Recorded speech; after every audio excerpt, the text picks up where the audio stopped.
Inspired by the last talker, I'm going to have a little song about internet porn. No, just kidding.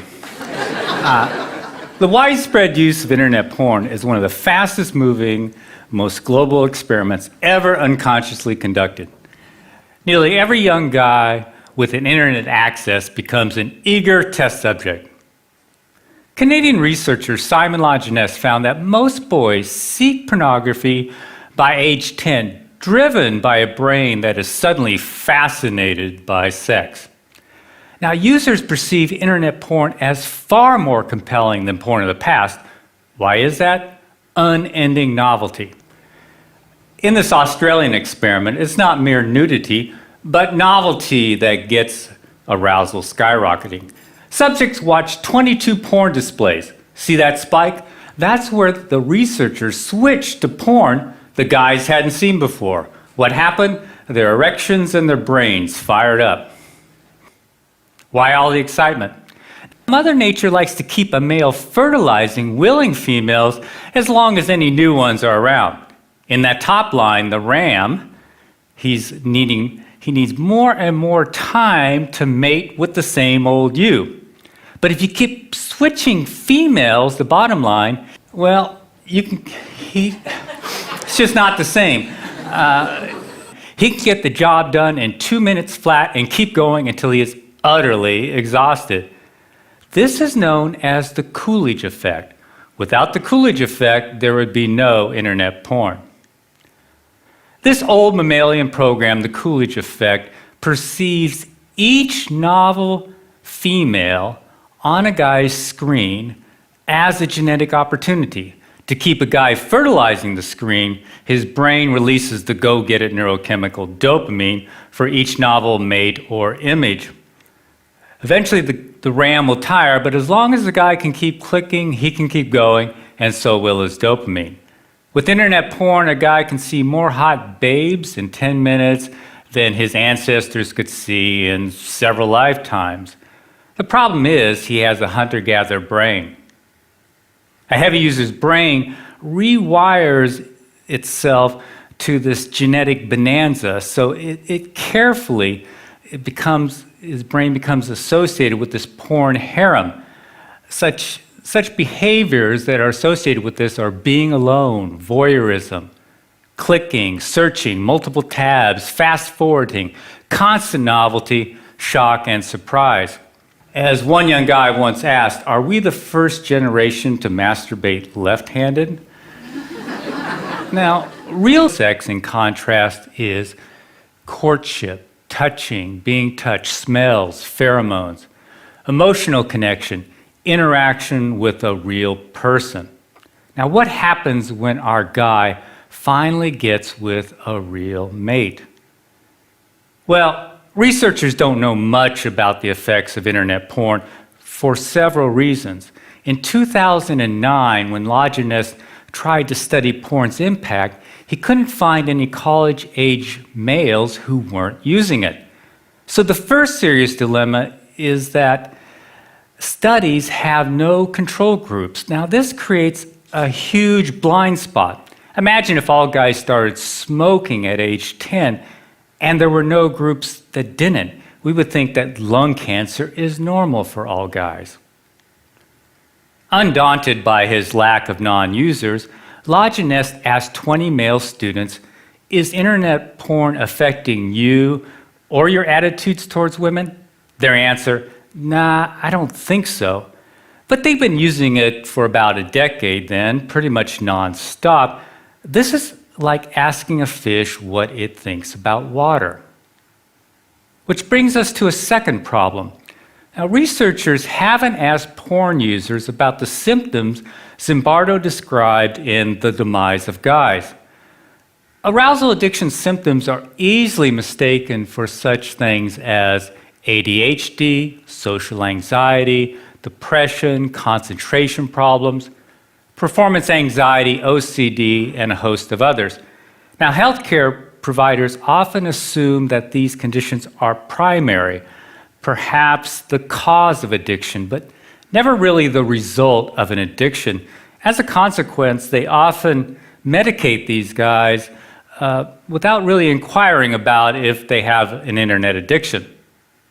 So guys never realized that they could overcome these symptoms simply by changing their behavior. Now, the third problem is it's hard to believe that sexual activity can cause addiction because sex is healthy.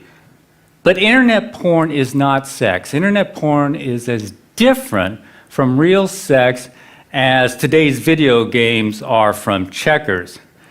Watching a screen full of naked body parts won't automatically protect one from arousal addiction. In this Dutch study, here's the title, they found that, in fact, of all activities on the internet, porn has the most potential to become addictive. Here's why. This ancient program, the reward circuit, evolved to drive us towards natural rewards, such as sex, bonding, and food. As a consequence, extreme versions of natural rewards have a unique ability to capture us. For example, high-calorie foods or hot, novel babes give us extra dopamine. Too much dopamine, though, can override our natural satiation mechanisms. For example, give rats unlimited access to junk food, and almost all of them will binge to obesity. This is also why 4 out of 5 Americans are overweight, and about half of those are obese. That is, addicted to food. Now, in contrast to natural rewards, drugs such as cocaine or alcohol only hook about 10% of users, whether they are rats or humans. This binge mechanism for food or sex was once an evolutionary advantage. In essence, it is getting it while the getting is good. Now, you can think of wolves packing away 20 pounds of meat per kill, or it's mating season and you're the alpha male. What if mating season never ends? All those hits of dopamine can tell your brain to do 2 things. First, they say, man, you have hit the evolutionary jackpot.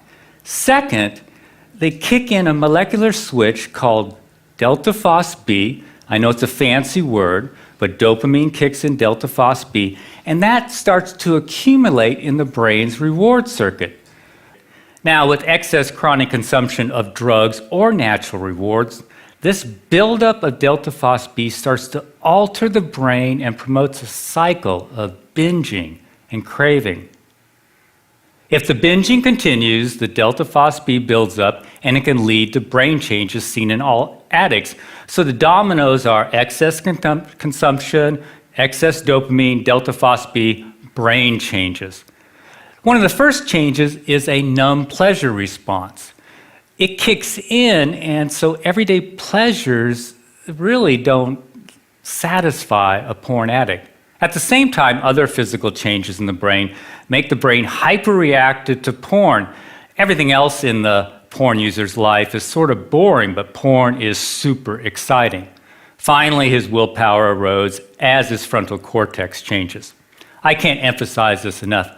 All addictions share these same brain changes and the same molecular switch that kicks them in, delta phos-B.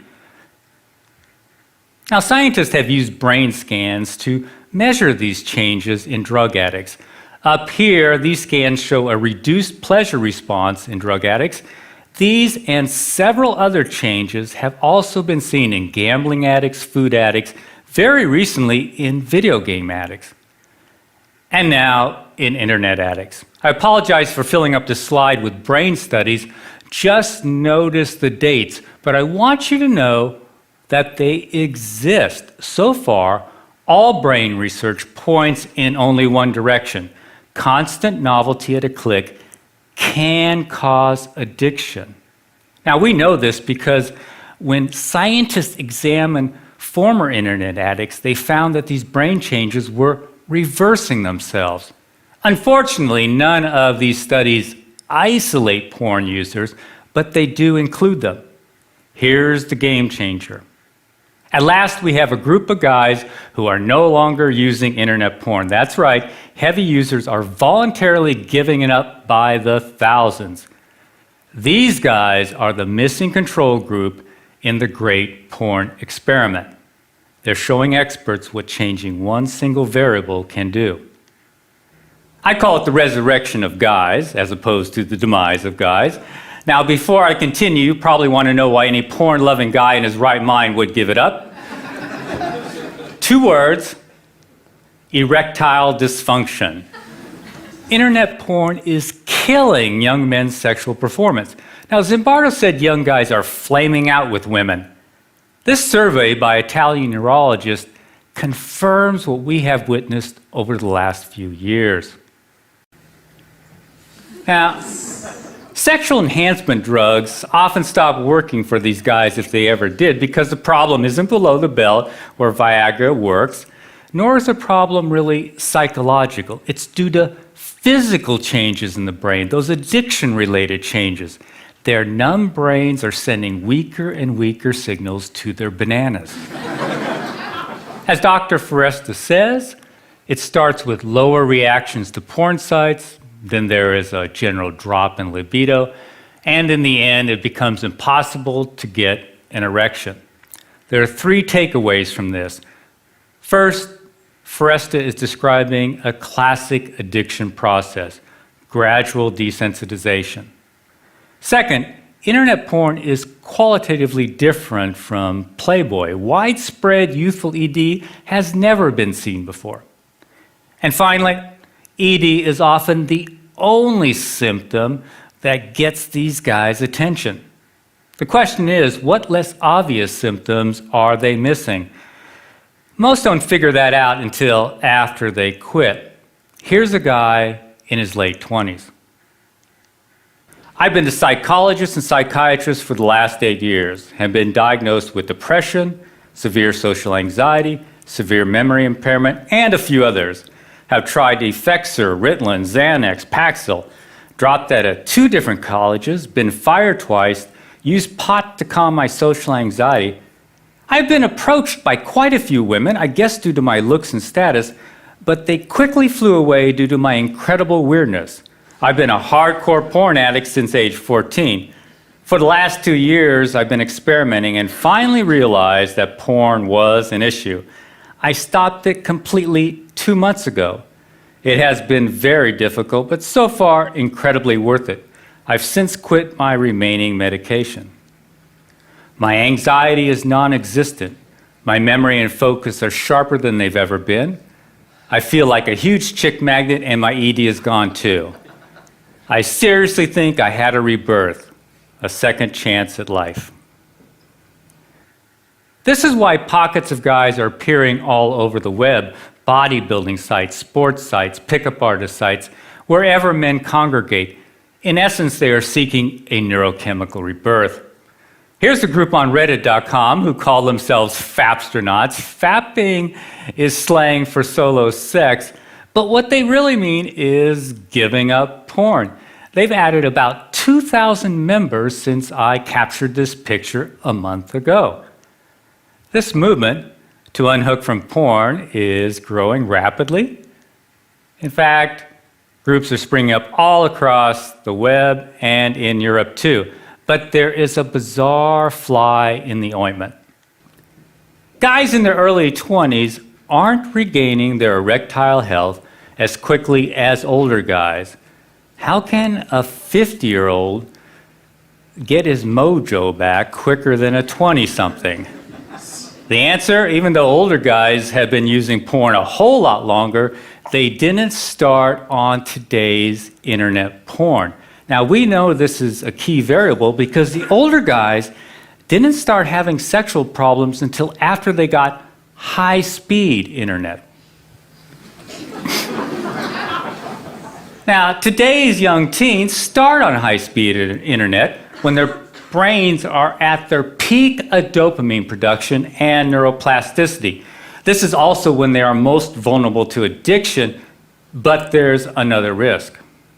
By adulthood, teens strengthen heavily used circuits and prune back unused ones. So by age 22 or so, a guy's sexual taste can be like deep ruts in his brain. This can cause panic if a guy has escalated to extreme porn or porn that no longer matches his sexual orientation. Fortunately, brains are plastic, so his taste can revert once he quits porn. As the guy returns to normal sensitivity, his brain looks around for the rewards it evolved to seek, such as friendly interaction and, of course, real mates. Here's one more example of what we hear every day. I feel like the next Sir Isaac Newton or Leonardo da Vinci. Since I quit a month ago, I've literally started a business, taken up piano, been studying French every day, been programming, drawing, writing, started managing my finances, and I have more awesome ideas than I know what to do with. My confidence is sky high. I already feel like I can talk to any girl. I'm the same guy who took 2.5 extra years to graduate from college because of procrastination and depression. I'll conclude with a wish. I'd like to see some Bardos guys who are wiping out and their caregivers and the experts listen to the thousands of men who are teaching us about arousal addiction by escaping it. Thanks for listening.